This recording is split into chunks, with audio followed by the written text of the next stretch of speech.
Iowa City nears the end of a major construction project. By the end of the year, the sidewalks and road will be fully open. Details on the wrap-up of the First Avenue project. Plus, when it comes to snow, avoid the tow. What you need to know about parking before winter weather strikes. Holiday Cheer starts in downtown Iowa City. Learn how you can be a part of the festivities. And this teen takes action on his passion for nature. A lot of planning. It's really exciting to see it finally be up. Those stories and more coming up on Iowa City in Focus.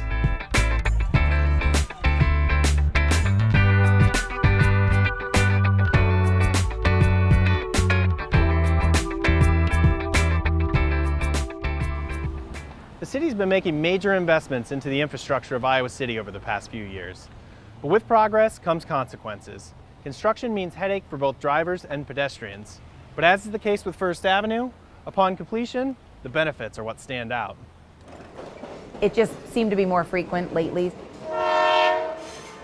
Delays caused by train traffic would range up to a half an hour. Let's jump back to when the First Avenue grade separation project first began. This is what the road looked like in April of 2015, just before construction got underway. Train traffic was causing a large number of vehicular delays on First Avenue.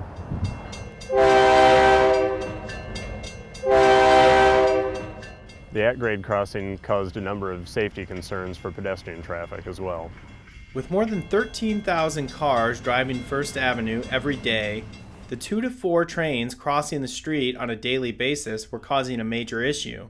That was very evident to staff at Southeast Junior High School, located just north of the tracks. Especially when there was a train early in the morning, it ended up impeding our buses being able to get here, which then just sets the whole day off because we have a lot of students coming in late. That's stressful for students when they're late. Same thing for teachers. We would get phone calls, I'm stuck at the train.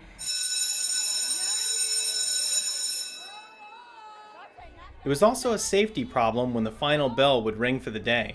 We did have kids who would still try to cross the tracks even when the train was coming or they were there. When you release 800 kids at 3 o'clock, then a lot of them do travel south on First Avenue. So this is a much safer option now. Because of the safety concerns as well as the traffic issues, the city put forth a plan to separate the two, allowing traffic to flow beneath the train tracks. By separating the railroad and street grades, there are no longer long queues created by train traffic. Over the course of the next 20 months, crews raised the tracks while building the road underneath. The work also included building a supportive wall, upgrading sidewalks with new safety features, and improving the water main system that runs underneath the road. At the pinnacle of the construction, First Avenue had to be closed completely for a couple of weeks. It was tough on the school, but good communication between the city and the school district helped ease confusion for both students and parents.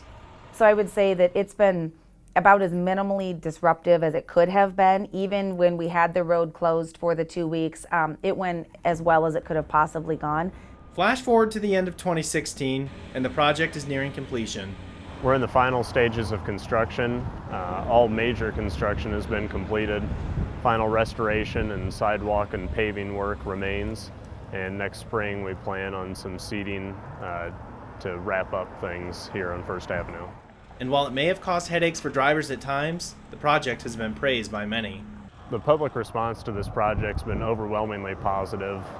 I think it's a true asset to the community and has definitely benefited the area. We're really impressed with how it looks. It looks so nice over there now. I love the safety rails that they have in for the sidewalks. I think that that's huge because we do have so many students that walk and ride their bikes. It's so much safer now than it was before. The road and sidewalk should be completed by the end of this year, with just some landscaping work to be completed when things warm up. And that's a thought that evokes a feeling of delight for everyone. All in all, it's all going to be worth it, and we're excited for it to be done. We appreciate the public's patience throughout construction, and we're excited to have it open.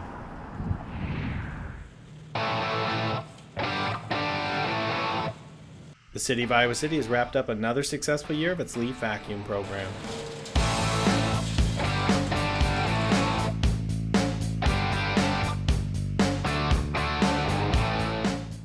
First started in the 1970s, the program allows Iowa City residents to have their leaves picked up rather than have to bag them. This year alone, crews sucked up more than 1,300 tons of leaves. That's near the yearly average, but the record for the most leaves collected was just a few years ago, when more than 1,900 tons were collected in 2013. Weather concerns are about to shift from raking leaves to shoveling snow. And while we all rely on the city plows to keep the streets clear during a snowstorm, you need to know and follow the city's parking rules in a snow emergency. With 3,500 tons of salt in storage and a dozen snow plows ready at any moment, the City of Iowa City Streets crew is ready for winter. An average snow event of maybe 6 to 8 inches, it will take us up to 12 hours to get the roads reopened.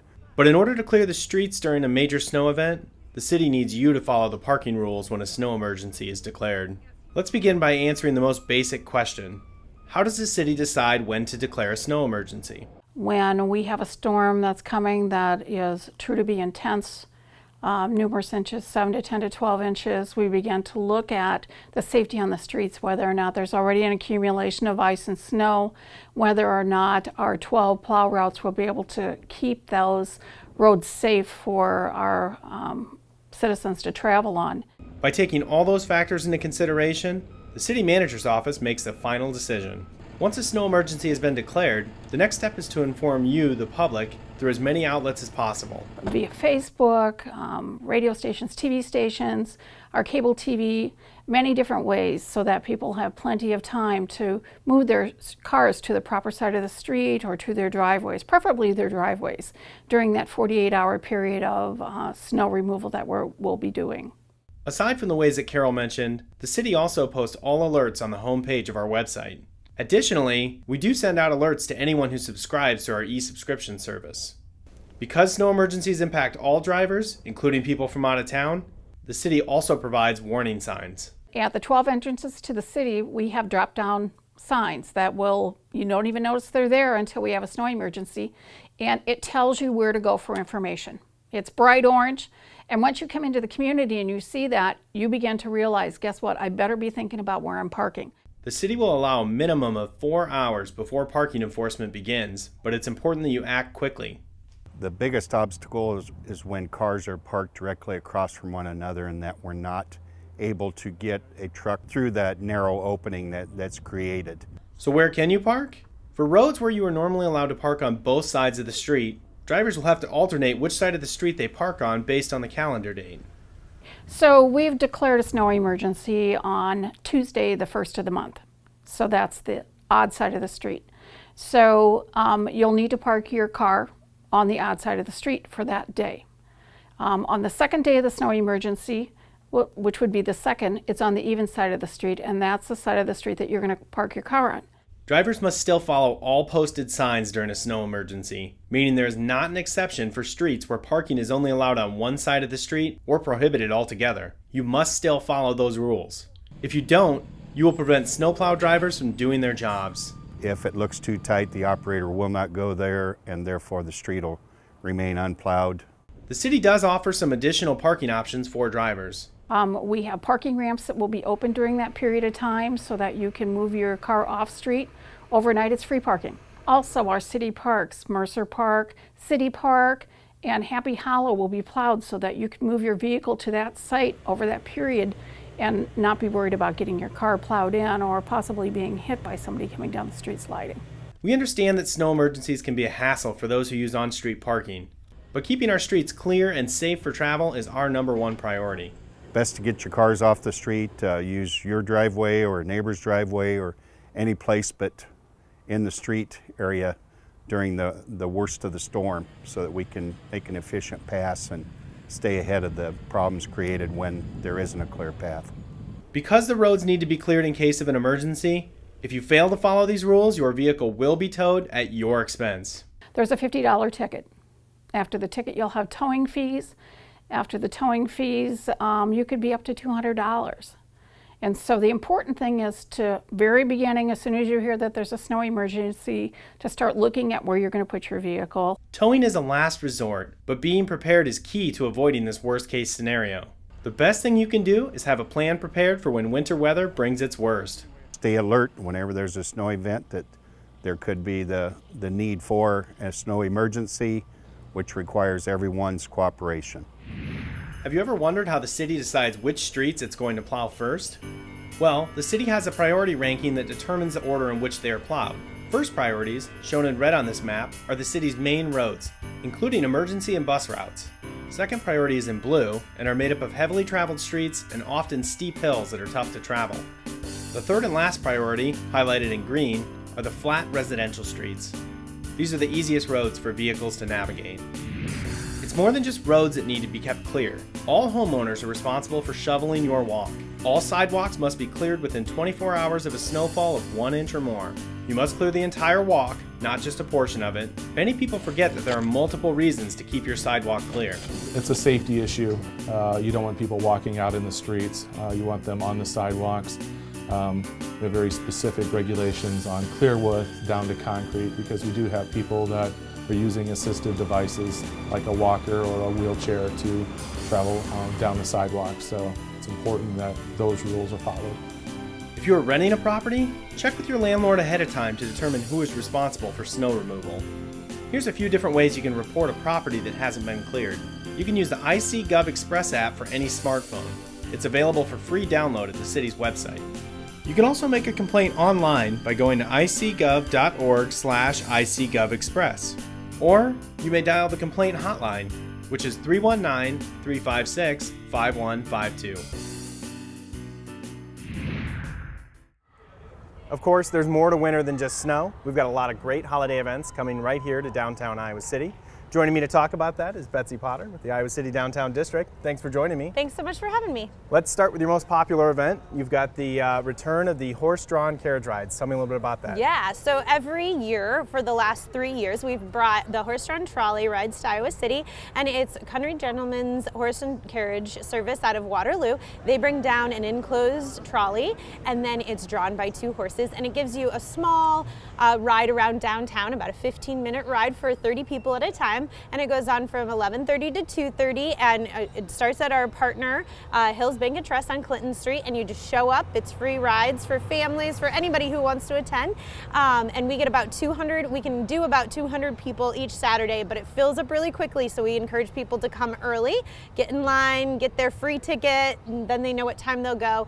Okay, what a unique event. Yeah. And of course, it wouldn't be the holidays unless we had Santa Claus involved. That's right. Can you talk to me a little bit about the opportunity that families can have to get free photos taken with their kids? Yeah, so again, about 3 years ago, we realized that there was no Santa downtown, and what a shame. So we partnered with Film Scene, and we have Santa Saturdays. So at Film Scene here in the middle of the Ped Mall, Santa shows up at 11:30, and he has an opportunity to meet with hundreds of children each Saturday, listen to their wishes, and then they get a free photo with Santa, and then they're on their way. So from 11:30 to 2:30 at Film Scene, and it starts Small Business Saturday, November 26th, and it goes again every single Saturday until December 17th. So it's just a really fun time. It's a great opportunity to kind of see Film Scene if you haven't seen it, and they also have free family films ahead of time, so it's kind of a good morning to come down every Saturday in the holiday season.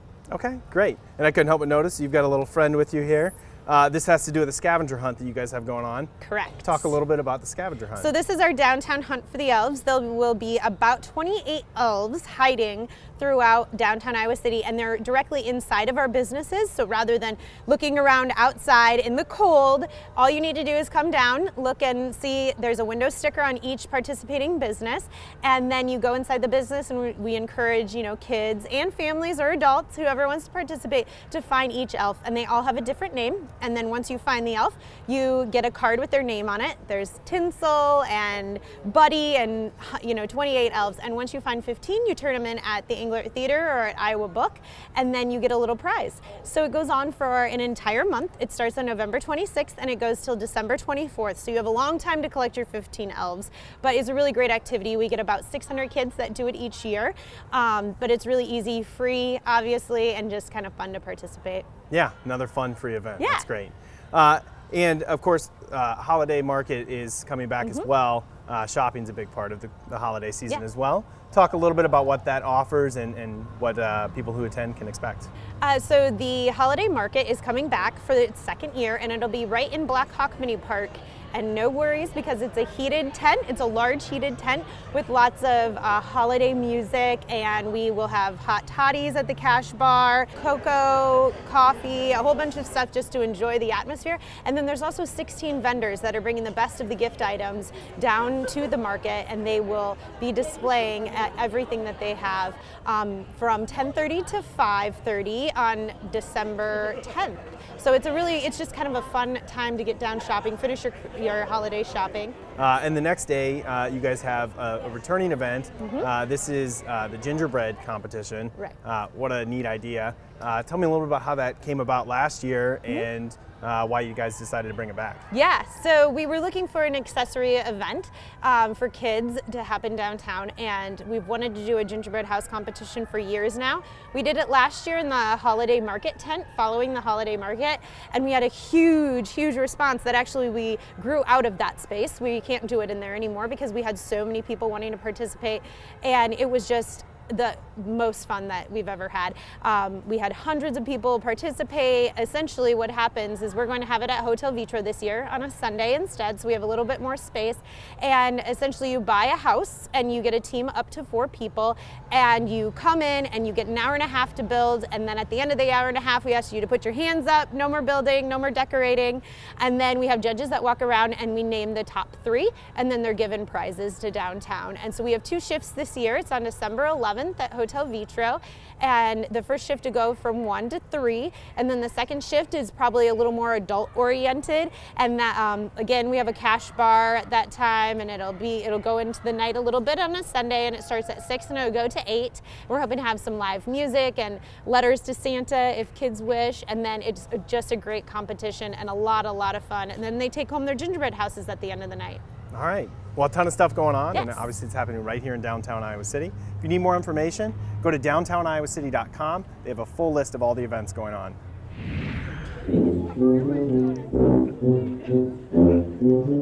It's time for everyone's favorite tuba tribute to the holidays.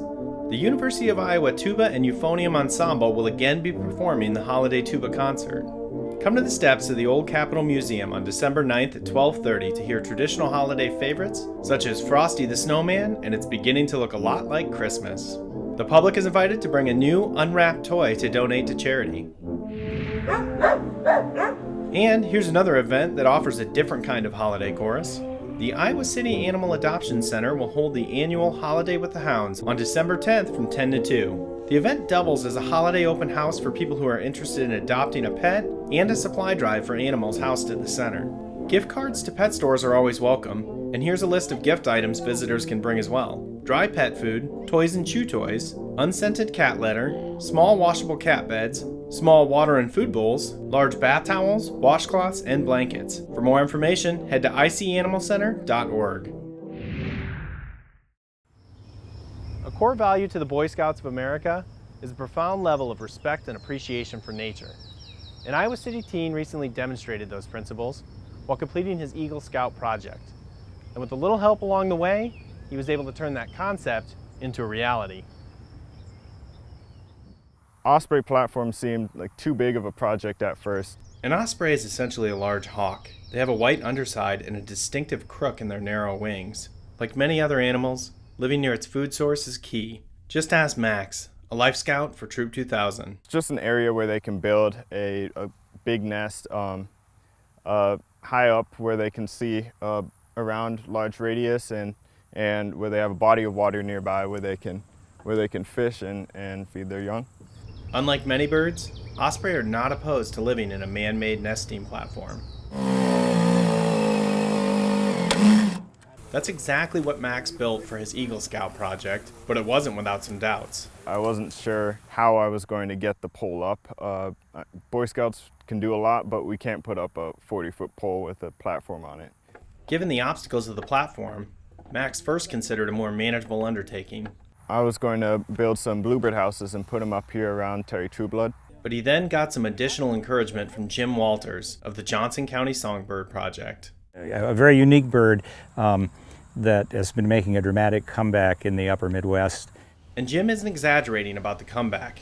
There was a dramatic decline of the osprey population in the United States between the 1940s and the 1970s. Experts determined that, like many other birds, including the bald eagle, DDT, a popular pesticide, was causing the eggshells of unborn osprey to thin and never hatch. DDT has since been banned for agricultural use, and with the help of projects like Max's, the population of osprey has rebounded. Crew that's going to put up the pole today just saw a pair of ospreys that were flying over the pond here. He was sold on the idea, but Max still had to figure out how to get his nesting platform 40 feet in the air. I asked Jim about it, and he said, I already got that figured out. MidAmerican Energy will donate a pole and time, and they said give us a 48 hours heads up and we'll be there. The generosity of Jim and MidAmerican Energy touched Max. It's unbelievable how willing people are to help each other out. For Jim, it's worth the effort to afford people the chance to see these magnificent birds up close. The first time you see it, it's quite an eye-opening experience to see this rather large bird go into the water and come out with a fish.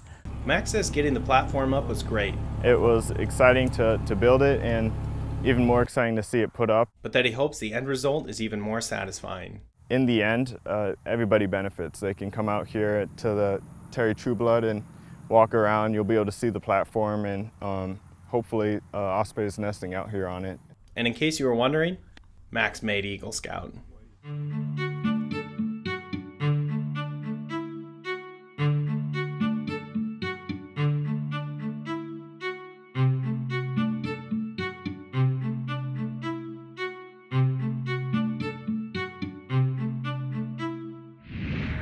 I'm excited to be adding a new segment to our show, one that features viewer photos. Each month I'll put a request out for you to share your pictures with us. Here are some examples from Thanksgiving. These are pictures of the food from my family's Thanksgiving dinner. And check out this great shot of Ty Coleman and his family. Ty is my boss and the supervising producer for Iowa City in Focus. For next month's show, I want to see your holiday pictures. That can be your Christmas tree, decorations, lights, anything you want to share from your holiday traditions. You can send me those photos a few different ways. You can email me at jack-brooks@iowa-city.org. Or you can share them with us on social media. City Channel 4 has both a Facebook page and a Twitter handle. Next time on Iowa City in Focus, we'll take a look at another major construction project that is nearing completion. Join me in January when we examine the Washington Street project. Thanks for watching Iowa City in Focus. We'll see you next time.